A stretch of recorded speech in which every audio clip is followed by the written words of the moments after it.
Salam kenal, selamat datang Bapak Ibu, teman-teman semua. Nama saya Abdurrahman Al-Fatih Ifdal, dan pada kesempatan kali ini saya mewakili subprogram Hukum Tata Negara atau Hukum Kenegaraan kelas khusus untuk mata kuliah perbandingan konstitusi di program Magister Ilmu Hukum, Fakultas Hukum Universitas Indonesia akan membawakan materi mengenai hubungan antara pemerintah pusat dan pemerintah daerah atau otonomi dalam konteks konstitusi dunia.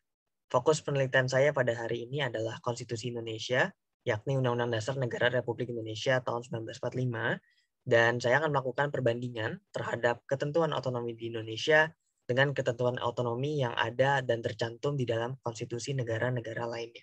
Di sini kita akan mendapatkan bahan perbandingan dan pastinya mendapatkan pelajaran lebih untuk mengetahui apa yang dapat dikembangkan dari ketentuan otonomi yang diatur di dalam konstitusi Indonesia. Di sini saya membatasi penelitian saya menjadi dua batasan pertanyaan penelitian. Yang pertama adalah untuk mengetahui bagaimana hubungan antara pusat dan daerah atau otonomi diatur di dalam Konstitusi Indonesia. Dan yang kedua, melalui penelitian ini kita ingin mengetahui bagaimana perbandingan hubungan antara pusat dan daerah atau otonomi tersebut di dalam konstitusi negara-negara lainnya. Dengan mendapatkan dua jawaban dari masing-masing dua pertanyaan ini, kita dapat mengetahui apa-apa saja yang perlu dijadikan sebagai bahan pertimbangan dalam memastikan ketentuan mengenai otonomi dalam konstitusi di Indonesia dapat berjalan dengan baik sesuai dengan kebutuhan masyarakat.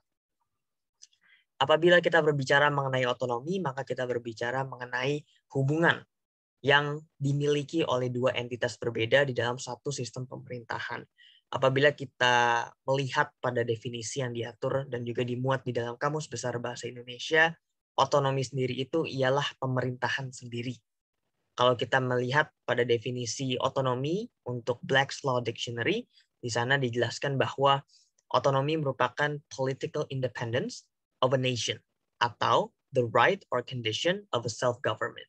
Terdapat dua istilah yang sama yang kita temukan di sini, pemerintah sendiri dan self-government. Definisi hukum yang diakui di Indonesia terkait otonomi daerah dapat dilihat pada Undang-Undang tentang Pemerintahan Daerah, di mana otonomi daerah ini merupakan hak, wewenang, dan kewajiban daerah otonom untuk mengatur dan mengurus sendiri apa yang menjadi urusan pemerintahan dan kepentingan masyarakatnya. Urusan pemerintahan ini di Indonesia diakui sebagai kekuasaan pemerintah yang menjadi kewenangan presiden. Namun terdapat pelaksanaan pendelegasian yang diberikan kepada kementerian negara dan juga pemerintah daerah. Di sini otonomi di Indonesia maka dapat dilihat sumbernya berasal dari kewenangan presiden. Lalu yang menjadi unik adalah mengatur dan mengurus sendiri urusan pemerintahan dan kepentingan masyarakat. Kita mengetahui bahwa urusan pemerintahan ini awal mulanya bersumber dari kewenangan presiden yang didelegasikan, tapi yang menjadi fokus penelitian di sini juga adalah mengenai apa yang dimaksud dengan kepentingan masyarakat, karena tidak ditemukan definisi hukumnya baik di konstitusi maupun undang-undang pelaksananya. Lalu kata dan juga istilah mengatur dan mengurus ini tidak jauh dari apa yang dimaksudkan dalam ruang lingkup administrasi negara, di mana mengatur berarti menciptakan peraturan dan mengurus ini berarti menciptakan keputusan atau basiking, seperti izin contohnya. Maka pemerintah daerah di Indonesia dalam konteks daerah otonom sebagai daerah otonom memiliki kemampuan untuk melaksanakan otonomi daerah dengan cara mengatur dan juga mengurus berdasarkan prakarsa sendiri. Lalu otonom dalam Konstitusi Indonesia ini setidaknya dapat dilihat secara sentral pada pasal 18, tepatnya ayat 1 dan ayat 2 di samping pasal 18A dan pasal 18B. Ayat pertama mengatakan secara tegas bahwa negara Indonesia, Kesatuan Republik Indonesia ini dibagi menjadi daerah-daerah, tepatnya menjadi daerah provinsi. Daerah provinsi tersebut dibagi kembali menjadi kabupaten dan kota. Ayat 2 menegaskan bahwa pemerintah daerah, provinsi, kabupaten, dan juga kota secara masing-masing individu memiliki mengatur dan mengurus sendiri, memiliki kewenangan untuk mengatur dan mengurus sendiri pemerintah yang menjadi daerahnya. Sehingga urusan pemerintahnya pun juga bisa diatur berdasarkan asas otonomi ini tersebut. Lalu, apabila kita lihat kembali dalam apa yang menjadi fokus otonomi konstitusi Indonesia dapat dilihat pada pasal 18A dan 18B berikutnya, yang merupakan hasil amandemen terhadap konstitusi. Di sana dijelaskan bahwa hubungan wewenang ini antara pusat dan daerah itu diperhatikan dengan cara mempertimbangkan kekhususan dan keragaman daerah. Jadi apa yang menjadi khas, apa yang menjadi ragam dalam suatu daerah, itu pula menjadi fokus otonomi yang diatur di Konstitusi Indonesia. Pasal 18E ayat 2 berikutnya mengatakan bahwa negara juga mengakui dan menghormati adanya unsur lain di dalam sistem pemerintahan daerah, yakni daerah yang bersifat khusus atau istimewa. Di samping itu, negara juga mengakui dan menghormati adanya hak-hak tradisional dari kesatuan masyarakat hukum adat yang juga telah berada di Indonesia bahkan jauh sebelum Indonesia mengalami kemerdekaan. Di sini kami melakukan penelitian terhadap konstitusi dunia dengan menjadikan konstitusi Indonesia ini sebagai batu uji analisis, di mana kita ingin mengetahui apa-apa saja yang menjadi beda dan apa-apa saja yang menjadi bahan pertimbangan yang sekiranya layak untuk dijadikan bahan diskusi ke depannya mengenai otonomi Indonesia. Setidaknya ada 4 poin. Pertama pastinya mengenai ketegasan ada atau tidaknya pembagian kewenangan antara pusat dan daerah. Disitulah letak otonomi berada. Lembaran pertama dari buku berjudul otonomi tidak akan bisa dibaca lebih lanjut apabila halaman pertamanya tidak menyebut mengenai ada atau tidaknya otonomi tersebut, atau tidak menyebut ada atau tidaknya pendelegasian kewenangan dari sistem pemerintahan pusat yang paling tinggi ke sistem pemerintahan pusat yang lebih rendah. Di Indonesia kita menggunakan istilah pusat dan daerah.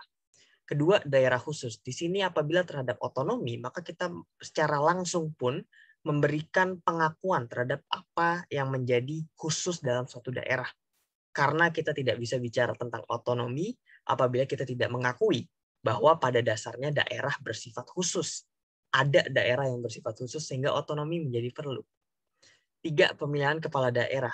Apakah suatu daerah yang otonom memiliki kemampuan atau kekuasaan atau dasar hukum untuk melakukan, menyelenggarakan sendiri pemilihan kepala daerah di daerah tersebut?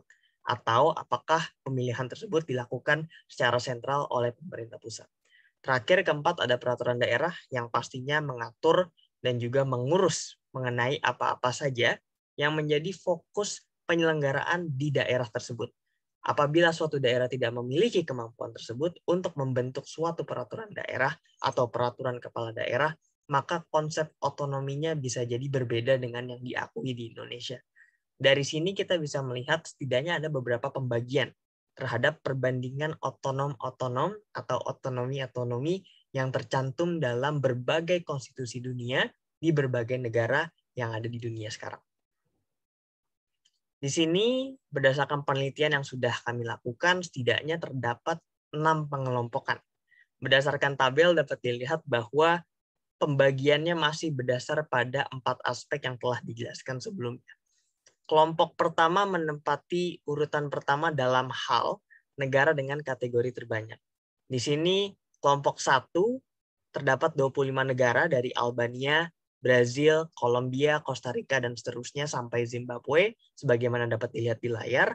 Jumlahnya 25, dan ke-25-25-nya ini, mereka memiliki konstitusi yang memuat otonomi pusat daerah, ketegasan otonomi pusat daerah, teknis ataupun paling tidak gambaran umum pemilihan kepala daerah, pengaturan mengenai adanya daerah khusus, dan tentang bagaimana peraturan daerah diatur di konstitusi.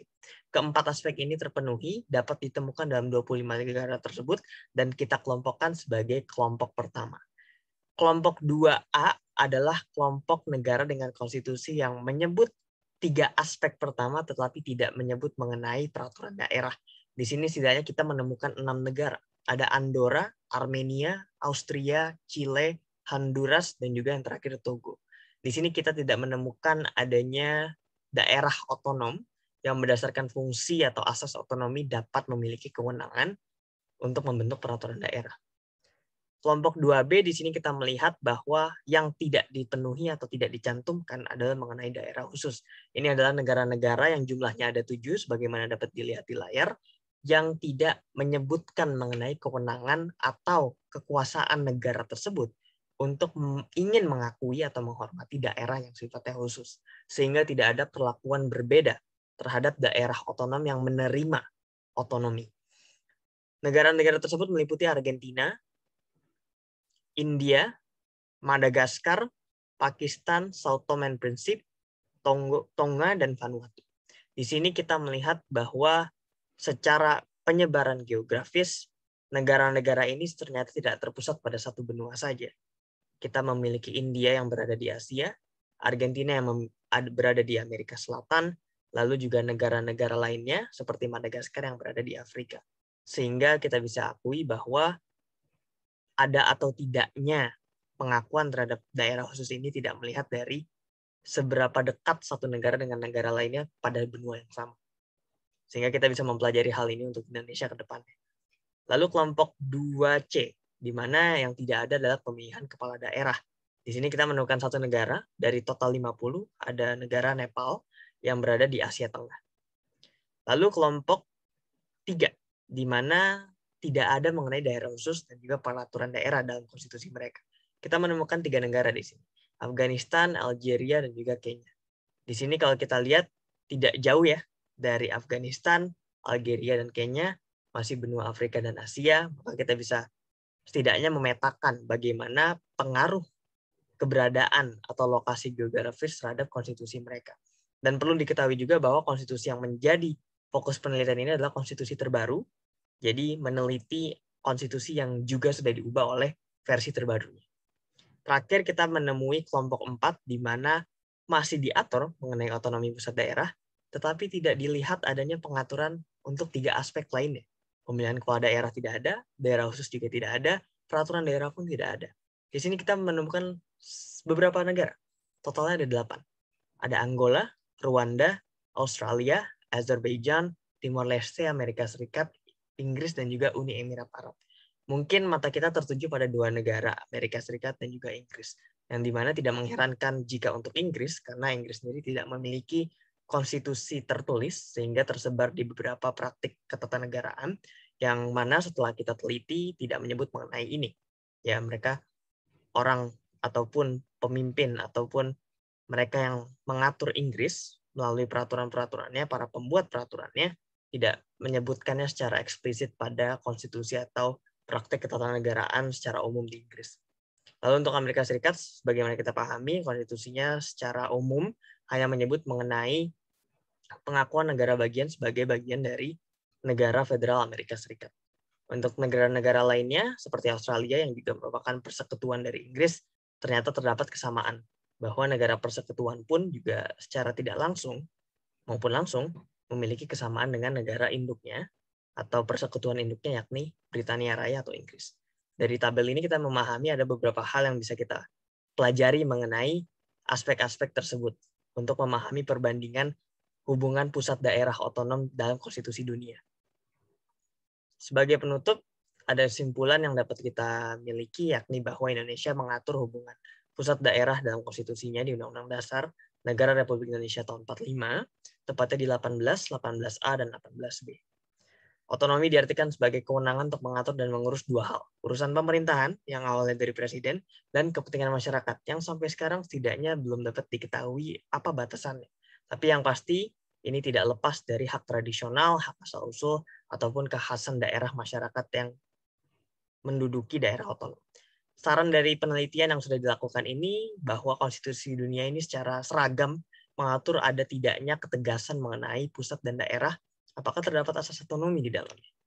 Di sini kita juga mempelajari bahwa ada aspek lain juga yang mungkin tidak dimuat di beberapa konstitusi.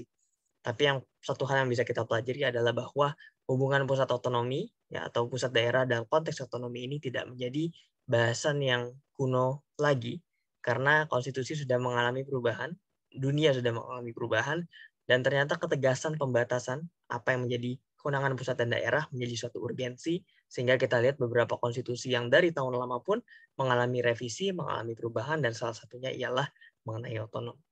Sekian materi yang telah saya sampaikan pada hari ini. Semoga memberikan hazardnya pengetahuan yang lebih terhadap diskursus otonomi dalam konteks perbandingan konstitusi. Sekian, terima kasih. Wassalamualaikum warahmatullahi wabarakatuh. Salam undur diri, terima kasih, dan sampai jumpa kembali di kesempatan berikutnya.